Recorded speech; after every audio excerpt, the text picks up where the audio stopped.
This is Emily, president of Self-Advocates ADEC and podcast host. Welcome to another episode of our monthly podcast, Expert Tips by ADEC Self-Advocates. Today, we are going to be discussing Mental Health Awareness Month with Amanda Wagner. Hi, thanks for having me. You're welcome. Thank you for coming. Have you ever heard of the term internalized ableism? Internalized? No, I have not. I'll be honest, I haven't really heard of that, wording of it. And, but personally for me, I kind of think of it as having my own worst enemy or my own worst critic. Okay. So saying that you're putting your limits on yourself? Yes. Okay. Like you're putting yourself down. Oh, yeah, that makes sense. I had not heard of that. Yeah. I think it's interesting. This is more of a Wikipedia's definition. Mm-hmm. It's a type of discrimination against oneself and others with disabilities. Okay. Which makes sense because I have a disability and I tend to discriminate myself. I'm sorry to hear that, Emily. Thanks. I think that even people that don't have a disability can also fall into that self-criticism. So what do we do about that, Emily? How do we get out of that? I honestly don't know. I think that you probably do. You do a lot of different activities, right? Yeah. Yeah. What kind of activities do you enjoy doing that make you feel good? For me, my answer would be to listen to angry or sad songs. Oh. Or watch something depressing and kind of aggressive. Yeah. So if you're feeling sad and angry, you would watch a show that brought that out? Yeah, because it kind of helps in a way to process my own thoughts and feelings about that. I totally get that. If I'm feeling really frustrated or mad, I'll turn on some really rock and roll music. Yeah. And I sing along and that makes me feel better.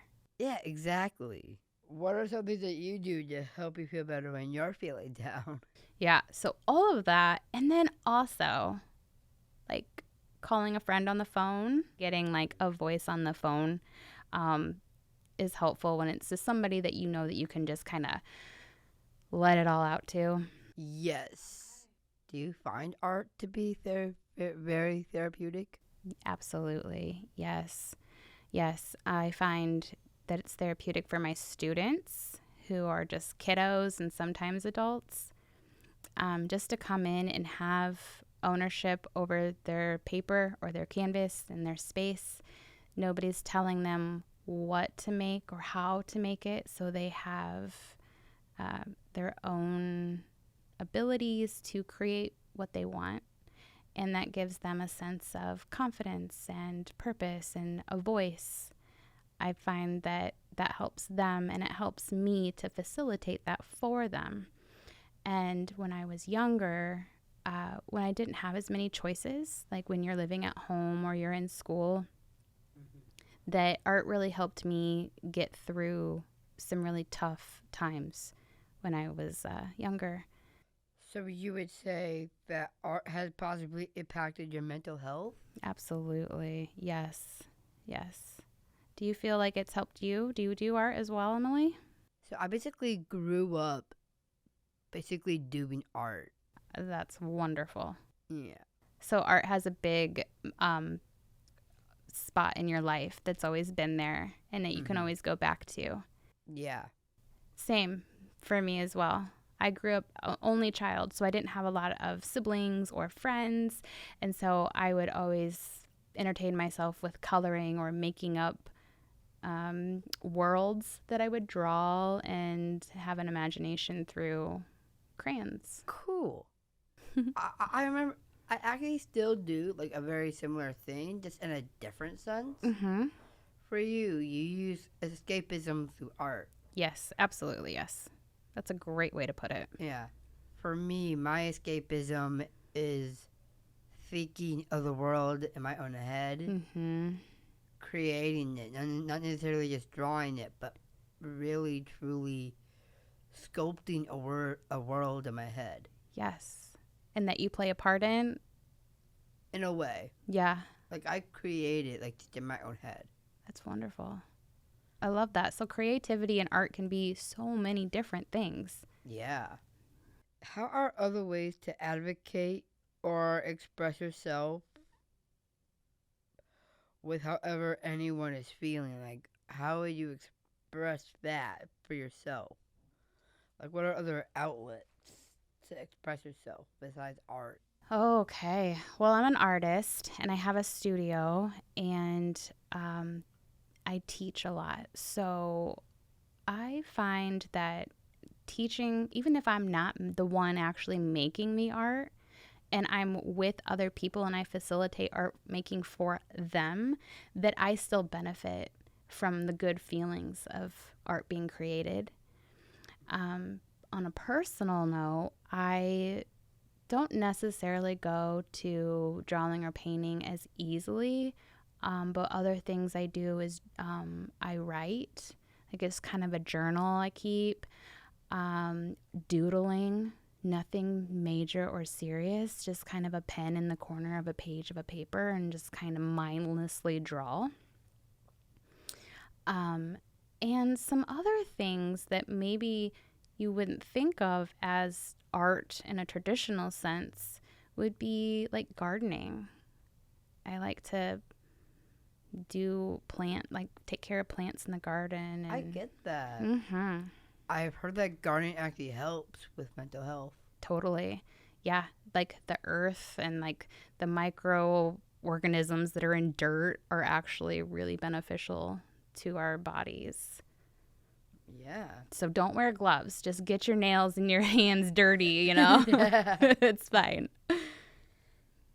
Yeah, like having a routine. Like whether it's exercising or eating healthy or good hygiene habits. Mm-hmm. Yeah, I'm really terrible with routine. I I'm not either. It's hard. But the things that I always find that do help is like a hot shower. Just like starting over. Even if I take my shower in the middle of the day, it's like, oh, it's a refresh. It's a restart. Yeah. How would someone express themselves or express their feelings through art? It's a great question. I think it looks different for every person that's going to be expressing themselves. Mm-hmm. I find that a lot of people may not have the words for what they're feeling, and that art can express nuances in emotions. In a way, a lot of other ways other people can't. Exactly. And I feel that's the same when you even look at art. Sometimes when you look at a piece of art and it's like, whoa, that I have a feeling from this art, right? I think that's the point for art, really. Absolutely. Yes. There's a line that reminds me of that. Like it's like a magnet on my fridge. Yeah. It says art should disturb the comfortable and comfort the disturbed. It's my favorite quote. Yep, I agree with you. Yeah. Yeah, so I think art can also just be an activity that you do that releases serotonin and calms you down, but also is a link between words, maybe language. Maybe people aren't verbal, and so that can be something that they can verbalize through art. Yeah, even if people can't really or don't really know how to explain it or say it. Exactly. How do you feel art has positively impacted your life? I think art has given me a purpose, a job, the thing that makes me unique, that is what I'm meant to do. So in the sense of running the art studio and coming on here and advocating with you for art and how it helps your mental health, and having students in my space and keeping them encouraged to be creative is what's given me purpose.